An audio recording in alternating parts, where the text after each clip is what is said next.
हाँ जी। हमारा टॉपिक है मेंस्ट्रुअल साइकिल, जिसे आप हिंदी में आर्तव चक्र कहते हैं। ये आज शुरू करेंगे हम।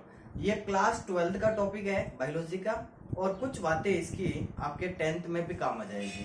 ठीक है, तो मेंस्ट्रुअल साइकिल को शुरू करते हैं। मेंस्ट्रुअल साइकिल, जिसे आप हिंदी में आर्तव चक्र कहते हो, इसके और अन्य नाम भी हैं। मैं आपको बता देता हूँ कि इसको अन्य नाम क्या क्या है, आपको ये भी नाम याद करने हैं।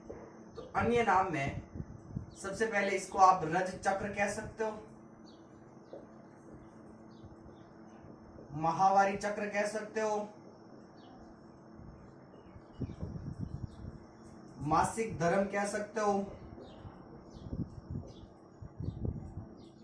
और इंग्लिश में आप इसको मेंस्ट्रुअल साइकिल कहते हो, और इसका एक और नाम है आर्तव चक्र। तो ये सब इसी मेंस्ट्रुअल साइकिल के अन्य नाम है, रज चक्र, माहवारी चक्र, मासिक धर्म, मेंस्ट्रुअल साइकिल। ठीक है, इसके बाद की बात करें तो ये मेंस्ट्रुअल साइकिल है क्या? तो ये मेंस्ट्रुअल साइकिल एक जननिक चक्र है, रिप्रोडक्टिव साइकिल है, जननिक चक्र है।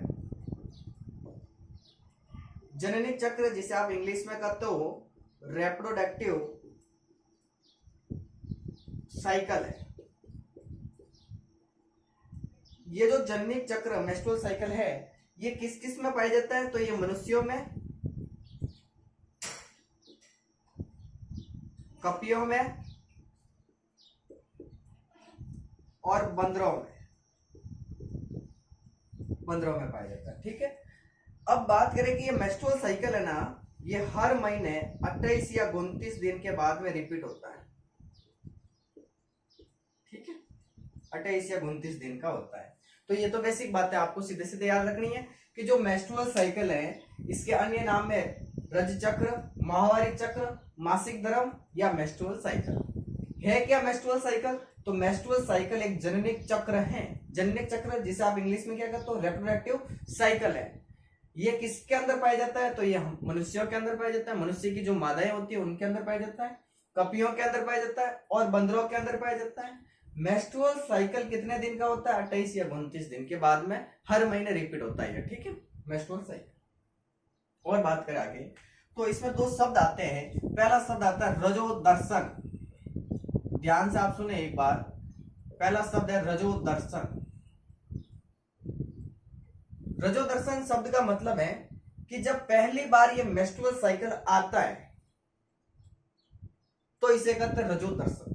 ठीक है, तो परिभाषा क्या होगी? जब पहली बार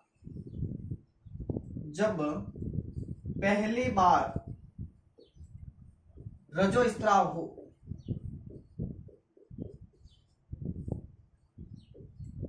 तो इस कंडीशन को कहते हैं रजोदर्शन, मेनार्क। ठीक है, इंग्लिश में मेनार्क कहते हैं। जब पहली बार आता है तो रजोदर्शन। कौन सी उम्र में आता है? तो ये 11 से 13 वर्ष की उम्र में आता है। इस अवस्था को कहते हैं यौवनावस्था। यौवनावस्था, ठीक है, यौवनावस्था। एक शब्द आता है रजोनिवृत्ति, मेनोपोज। इंग्लिश में इसको मेनोपोज कहते हैं। रजोनिवृत्ति शब्द का मतलब होता है जब अंतिम बार आए रजोस्त्राव, जब अंतिम बार रजोस्त्राव हो तो उसे कहते हैं रजोनिवृत्ति। कौन सी उम्र में? तो 45 से 50 वर्ष की उम्र में। ठीक है, आप ध्यान से सुने, मैं अलग पेन से वापस बता देता हूं। देखो, सबसे पहले एक शब्द है रजोदर्शन, मेनार्क। इसे इंग्लिश में मेनार्क कहते हैं और इसको एक कहते हैं मेनोपोज, हिंदी में रजोनिवृत्ति। इन दोनों शब्दों का मतलब समझिए आप कि जब पहली बार मेंस्ट्रुअल साइकिल आता है महिलाओं के अंदर, जब पहली बार मेंस्ट्रुअल साइकिल आता है तो उसे कहते हैं रजोदर्शन। कौन सी उम्र में आता है? तो 11 से 13 वर्ष की उम्र में आता है और इस अवस्था को कहते हैं यौन अवस्था, प्यूबर्टी। ठीक है, एक शब्द है रजोनिवृत्ति। जब लास्ट अंतिम बार मेंस्ट्रुअल साइकिल आए तो उसे रजोनिवृत्ति या मेनोपोज कहते हैं। कौन सी उम्र में? 45 से 50 वर्ष की उम्र में। ठीक है, इसके बाद में एक टॉपिक आता है कि जो मेंस्ट्रुअल साइकिल है, ये जो मेंस्ट्रुअल साइकिल महिलाओं के अंदर, बंदरों के अंदर, कपियों के अंदर जो चलता है, ये हार्मोन्स के द्वारा कंट्रोल होता है। किसके द्वारा कंट्रोल होता है? हार्मोन्स के द्वारा। हार्मोन्स, कौन कौन से हार्मोन इस मेंस्ट्रुअल साइकिल को नियंत्रित करते हैं? तो वैसे तो बहुत सारे हार्मोन होते हैं, लेकिन मोस्टली आपको 4 हार्मोन्स तो याद करने ही करने हैं। कौन कौन से 4 हार्मोन? एक आता है FSH, अभी मैं पूरे नाम भी बता दूंगा, पहले आप सुनिए एक बार। LH, तीसरा आता है एस्ट्रोजन, और चौथा आता है प्रोजेस्ट्रॉन।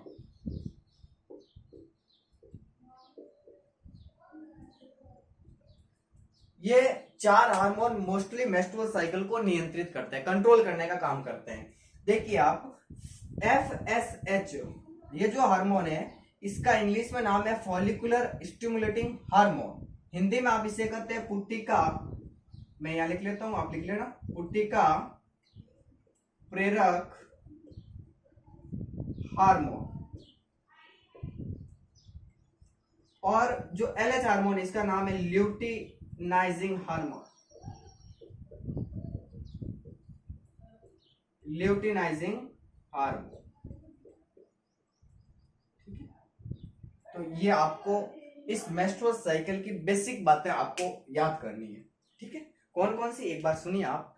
मेंस्ट्रुअल साइकिल, इसके अन्य नाम क्या क्या है? तो रज चक्र है, माहवारी चक्र है, मासिक धर्म है, मेंस्ट्रुअल साइकिल इंग्लिश में करती है, और क्या नाम है? आर्तव चक्र। ये सब के सब मेंस्ट्रुअल साइकिल, जो आप इंग्लिश में एक ही नाम है मेंस्ट्रुअल साइकिल, उसके हिंदी में ये सारे नाम है, ठीक है क्या? मेंस्ट्रुअल साइकिल तो एक प्रकार का जननिक चक्र है, रिप्रोडक्टिव साइकिल है, ठीक है। ये मोस्टली मनुष्यों के अंदर, कपियों के अंदर और बंदरों के अंदर मिलता है, ठीक है। 28 या 29 दिन का होता है मेंस्ट्रुअल साइकिल, ये भी लिख लिया मैंने, 28 या 29 दिन का होता है मेंस्ट्रुअल साइकिल, हर महीने चलता है, 28 या 29 दिन के बाद में रिपीट होता है, ठीक है। एक शब्द आता है रजोदर्शन। रजोदर्शन शब्द का मतलब होता है कि जब पहली बार मेंस्ट्रुअल साइकिल आए तो उसे कहते हैं रजोदर्शन। कौन सी उम्र में आता है? 11 से 13 वर्ष की उम्र में, ठीक है। इस अवस्था को कहते हैं यौवनावस्था, ठीक है। एक शब्द है रजो निवृत्ति। इस शब्द का मतलब होता है कि जब मेंस्ट्रुअल साइकिल अंतिम बार आए, देखो पहली बार आए तो रजो दर्शन, अंतिम बार आए तो रजो निवृत्ति। कौन सी उम्र में? 45 से 50 वर्ष की उम्र। अब ये जो मेंस्ट्रुअल साइकिल है, इसको कंट्रोल करने के लिए विभिन्न हार्मोन होते हैं। इन हार्मोन्स में से आपको 4 हार्मोन्स के नाम याद करने हैं। फॉलिकुलर स्टिमुलेटिंग हार्मोन, पुट्टिका प्रेरक हार्मोन, ल्यूटिनाइजिंग हार्मोन, एस्ट्रोजन और प्रोजेस्टेरोन। ये 4 हार्मोन्स इसको कंट्रोल करते हैं, ठीक है। यहाँ तक फटाफट नोट कीजिए।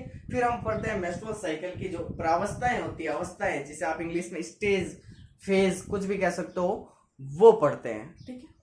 तो हो गया, रफ करें।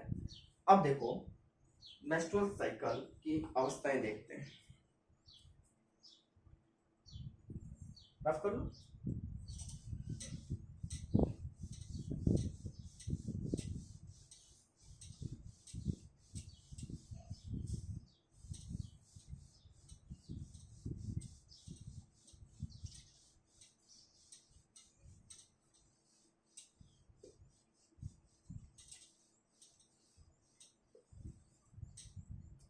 अब देखिए आप कि जो मेंस्ट्रुअल साइकिल है, इसकी प्रावस्थाएं, कौन कौन सी अवस्थाएं होती हैं उनकी बात करेंगे। प्रावस्थाएं कितनी अवस्थाओं में होता है, क्या क्या होती है? तो देखो मेंस्ट्रुअल साइकिल मोस्टली इसकी 4 प्रावस्थाएं होती है, 4 फेज होती हैं। कौन कौन सी फेज होती है? तो पहली होती है रजोस्राव प्रावस्था, दूसरी होती है पुट्टिकीय प्रावस्था, तीसरी होती है अंडोत्सर्ग प्रावस्था और चौथी होती है ल्यूटियल प्रावस्था, ठीक है। तो एक बार नोट कीजिए नाम। पहली अवस्था होती है उसको कहते हैं रजोस्राव प्रावस्था, ठीक है। दूसरी आती है पुट्टिकीय प्रावस्था, फॉलिकुलर फेज, पुट्टिकीय प्रावस्था। तीसरी आती है अंडोत्सर्ग प्रावस्था, ओव्यूलेटरी फेज इंग्लिश में।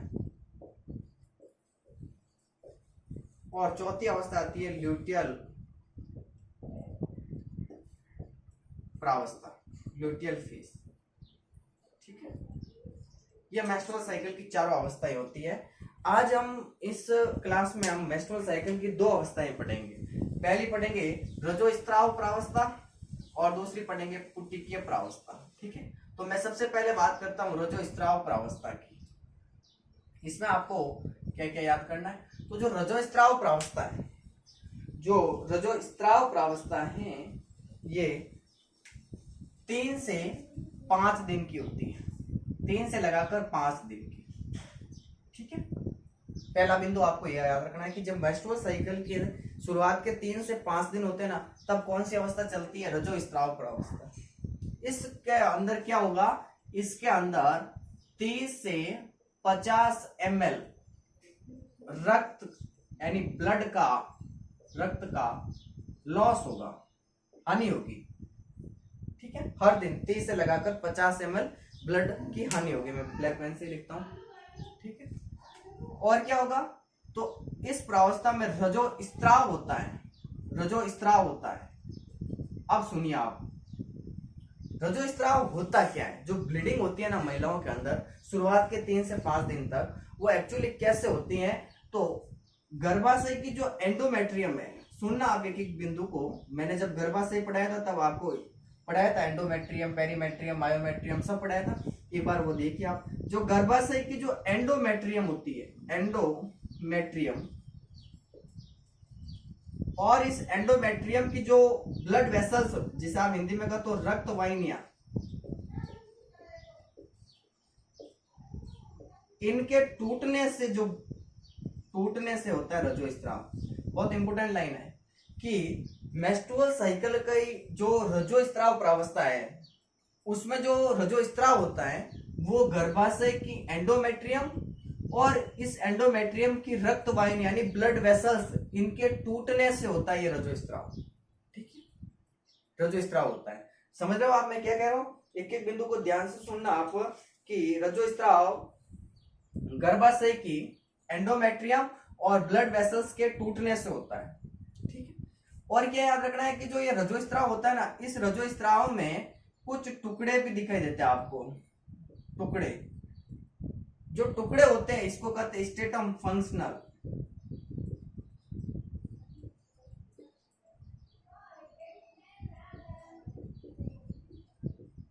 स्टेटम फंक्शनल, रजोस्त्राव में जो कुछ टुकड़े दिखाई देते हैं, कुछ टुकड़े भी निकलते हैं रजोस्त्राव में, इन टुकड़ों को कहते हैं स्टेटम फंक्शनल। स्टेटम फंक्शनल कहते हैं, स्टेटम फंक्शनल कहते हैं। ये टुकड़े है क्या? तो ये टुकड़े वास्तव में एंडोमेट्रियम के ही होते हैं। सुनना आप एक एक बिंदु को। रजोस्त्राव में कुछ टुकड़े भी होते हैं, इन टुकड़ों को स्टेटम फंक्शनल कहते हैं। और ये टुकड़े वास्तव में क्या है? तो ये एंडोमेट्रियम ही है। गर्भाशय की जो एंडोमेट्रियम है वही है। और क्या याद रखना आपको? तो देखिए मैं यहां लिखता हूं कि अगर किसी महिला में वापस 28वें दिन रजोस्त्राव नहीं होता है, तो हो सकता है वो महिला गर्भवती है, गर्भ धारण का संकेत देती है। सुनना, यहाँ पर 3 बिंदु बताऊंगा। गर्भ धारण का संकेत, अगर अगले 28 दिन के बाद में मेंस्ट्रुअल साइकिल नहीं आए तो हो सकता है कि वो महिला गर्भवती है। पहली कंडीशन। दूसरी कंडीशन, कुछ ऐसी महिलाएं होती है जिसमें मेंस्ट्रुअल साइकिल बिना गर्भवती हुए भी नहीं आता है। मतलब ऐसी महिलाएं जिसके अंदर तनाव है, ट्रेस है, तनाव, या जो पुअर डाइट लेती है, या जिसकी पुअर हेल्थ है,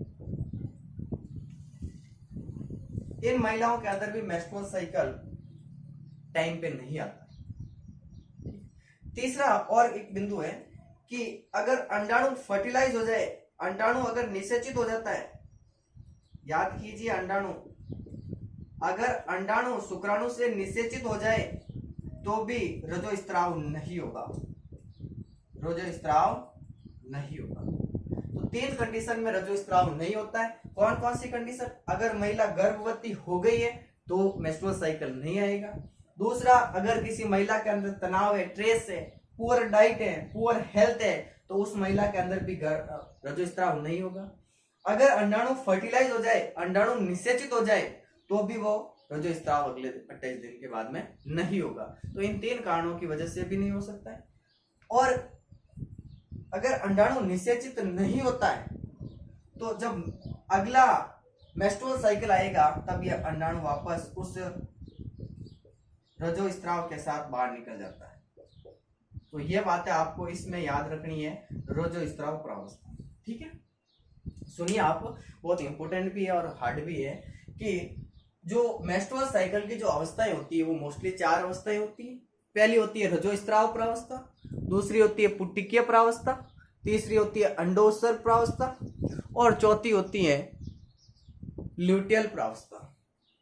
इनमें से हम बात कर रहे हैं पहली रजोस्राव प्रावस्था की। तो जो रजोस्राव प्रावस्था है यह शुरुआत के 3 से 5 दिन तक चलती है। ठीक है, शुरुआत के 3 से लगाकर 5 दिनों तक चलती है। इसमें क्या होगा कि 30 से लगाकर 50 ml ब्लड का लॉस होता है, रक्त यानी ब्लड, खून की हानि होती है। ठीक है, होता क्या है, तो इस प्रावस्था में रजोस्राव होता है, ब्लीडिंग होती है महिलाओं के अंदर।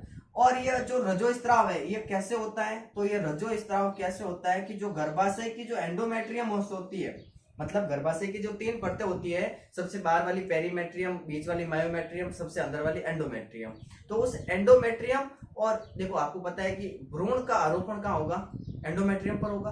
तो वही एंडोमेट्रियम है, वो एंडोमेट्रियम और उस एंडोमेट्रियम की जो ब्लड वेसल्स हैं उनके टूटने से ये रजोस्राव होता है। और इस रजोस्राव में कुछ टुकड़े भी दिखाई देते हैं, इन टुकड़ों को कहते हैं आप स्टेटम फंक्शनल कहते हैं। और ये पूछ ले कि ये टुकड़े किसके होते हैं, तो वास्तव में ये स्टेटम फंक्शनल के टुकड़े इसी एंडोमेट्रियम के होते हैं। ठीक है, और क्या याद रखना है, अगर किसी महिला के अंदर 28वें दिन बाद वापस रजोस्राव नहीं होता है तो हो सकता है कि वो महिला गर्भवती है, गर्भ धारण का संकेत दे रही है। दूसरा, कुछ महिलाएं ऐसी होती है जिसमें ट्रेस रहता है, पुअर डाइट है, पुअर हेल्थ है, तो उनके अंदर भी मेंस्ट्रुअल साइकिल टाइम पे नहीं आता।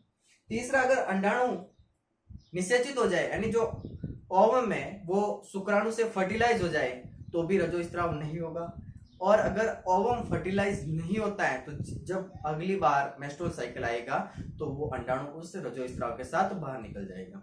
तो ये बात आपको इस रजोस्राव प्रावस्था में याद रखनी है। ठीक है, इसके बाद में हम शुरू करते हैं दूसरी अवस्था, पुट्टिकीय प्रावस्था, जिसे आप इंग्लिश में फॉलिकुलर फेज कहते हैं। रफ कर दो इसको, देखिए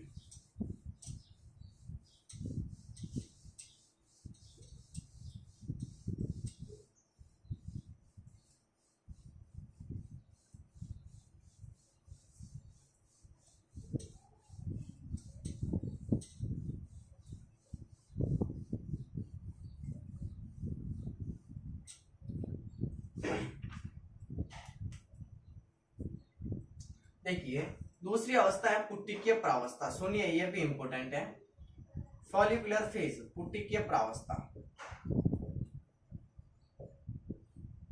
पुट्टिकीय प्रावस्था ये 5 से लगाकर 13 दिनों तक चलती है। ठीक है, यानी कुल कितने दिन चलेगी, तो ये कुल चलेगी 9 दिन। कितने दिन चलेगी, 9 दिन, 9 डेज, 9 दिन तक चलेगी। दूसरा जो ये पुट्टिकीय प्रावस्था है इसको एक और नाम से जाना जाता है, इसको कहते हैं प्रचुरोद भवन, प्रचुरोद भवन प्रावस्था। क्यों कहते हैं इसका कारण भी बताऊंगा मैं अभी। देखिए दो बातें याद रखनी है कि पुट्टिकीय प्रावस्था 5 से लगाकर 13 दिनों तक चलेगी, अगले 5 से लगाकर 13 दिनों तक। 3 से 5 तक तो चल रही थी रजोस्राव प्रावस्था, अब छठे दिन से लगाकर 13 दिन तक ये चलेगी कौन सी, पुट्टिकीय प्रावस्था। नाम से ही पता चला, देखो पुट्टिकीय प्रावस्था यानी फॉलिकुलर फेज, फॉलिकल्स बनेंगे, पुट्टिकाएं बढ़ेगी। याद कीजिए जब मैंने आपको मादा जनन तंत्र पढ़ाया था तो ओवेरी पढ़ाया था, उस ओवेरी में कॉर्टेक्स, मेडुला, ऐसे कुछ भाग पढ़े होंगे, वहां पर मैंने बताया होगा primary follicle, secondary follicle, tertiary follicle, Graafian follicles, जो मैच्योर फॉलिकल्स होता है वही यहाँ पर मैटर आएगा। ठीक है, तो पुट्टिकीय प्रावस्था 5 से 13 दिनों तक चलती, कुल 9 दिन तक रहती। इसका दूसरा नाम है प्रचुरोद भवन प्रावस्था। इस पुट्टिकीय प्रावस्था के अंदर होगा क्या, तो इसके अंदर 2 महत्वपूर्ण घटनाएं होगी, 2 महत्वपूर्ण इवेंट्स होंगे, घटनाएं यानी इवेंट्स, 2 महत्वपूर्ण घटनाएं होगी। पहली घटना की बात करें हम, पहली तो पुट्टिकीय प्रावस्था की पहली जो घटना होगी उसमें क्या होगा कि जो प्राथमिक पुट्टिका होती है, जो प्राइमरी फॉलिकल्स होते हैं, प्राथमिक पुट्टिका से द्वितीय पुट्टिका बनेगी, द्वितीयक पुट्टिका बनेगी, द्वितीयक पुट्टिका से तृतीयक पुट्टिका बनेगी, और तृतीयक पुट्टिका से परिपक्व पुट्टिका जिसका नाम है ग्रेफियन पुट्टिका, ये बनेगी। तो मैं एक लाइन में कहूं तो पहली महत्वपूर्ण घटना होगी कि इसके अंदर फॉलिकल्स बनेंगे, यानी पुट्टिकाएं बनेगी। पहली बात याद हो जाएगी आपको, लाल मार्कर डाल दिया। मतलब पहली जो घटना हो रही है उस पहली घटना के अंदर पुट्टिकाएं बन रही है, फॉलिकल्स बन रहे हैं, देख लो आप, ठीक है। प्राथमिक फॉलिकल से सेकेंडरी फॉलिकल, सेकेंडरी फॉलिकल से टर्सरी फॉलिकल, और टर्सरी फॉलिकल से मैच्योर फॉलिकल बनता है जिसका नाम होता है ग्रेफियन फॉलिकल पुट्टिका, ठीक।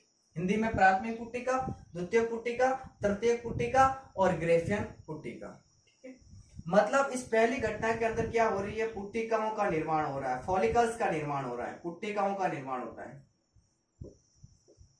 अब आप याद कीजिए जब आपको मैंने ओवेरी पढ़ाया था, ठीक है, तो ओवेरी के अंदर मैंने बताया होगा कि ओवेरी के अंदर ओवेरियन स्ट्रोमा होता है, दो भाग होते हैं, एक भाग होता है कॉर्टेक्स, कुछ ऐसा बताया, और दूसरा होता है मेडुला। तो जो कॉर्टेक्स भाग है, ओवेरी का जो कॉर्टेक्स भाग है, उसके अंदर ये प्रोसेस होता है, फॉलिकल्स का निर्माण होता है, पुट्टिकाओं का निर्माण होता है, ठीक है। एग्जाम में पूछ ले कि पुट्टिकाओं का निर्माण कहाँ होता है, तो आपका उत्तर होगा अंडाशय के अंदर, जिसे आप इंग्लिश में क्या कहते हो, ओवेरी। और ओवेरी में भी एक जगह पूछ ले कि ओवेरी में भी कहाँ होगा, तो होगा कॉर्टेक्स भाग के अंदर। तो पहली बात तो आपको ये याद रखनी है कि देखो प्राथमिक पुट्टिका कुछ इस प्रकार की होती है, इससे बनती है सेकेंडरी फॉलिकल, द्वितीयक पुट्टिका, फिर बनती है तृतीयक पुट्टिका, और जो परिपक्व पुट्टिका होती है वो कुछ इस प्रकार की दिखाई देगी आपको, ठीक है। तो primary follicle, secondary follicle, tertiary follicle और ग्रेफियन फॉलिकल, ये वाला प्रोसेस पहली घटना यह होती है, ठीक है। ये जो घटना हो रही है ये ओवेरी के कॉर्टेक्स भाग के अंदर हो रही है, ठीक है। अब दूसरी घटना क्या होगी, तो दूसरी घटना पढ़ाने से पहले इसको थोड़ा रफ कर ले। देखिए आप, मैंने अभी आपको पहले बताया था कि इस पुट्टिकीय प्रावस्था को प्रचुरोद भवन प्रावस्था भी कहते हैं। क्यों कहते हैं, तो अब इसका कारण आएगा यहाँ पर, देखिए आप ध्यान से।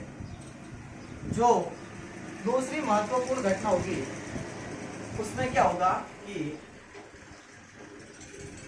याद कीजिए रजोस्त्राव प्रावस्था में गर्भाशय की एंडोमेट्रियम टूट रही थी, ठीक है, और टूट के वो जड़ के बाहर आ रही थी ब्लड के साथ, ठीक है। तो वापस उस गर्भाशय के एंडोमेट्रियम जो परत है, गर्भाशय की जो एंडोमेट्रियम परत है उसकी मरम्मत होती है, रिपेयरिंग होती है, मतलब वो वापस बढ़ने लगती है, इसीलिए इसे को कहते हैं प्रचुरोद भवन प्रावस्था।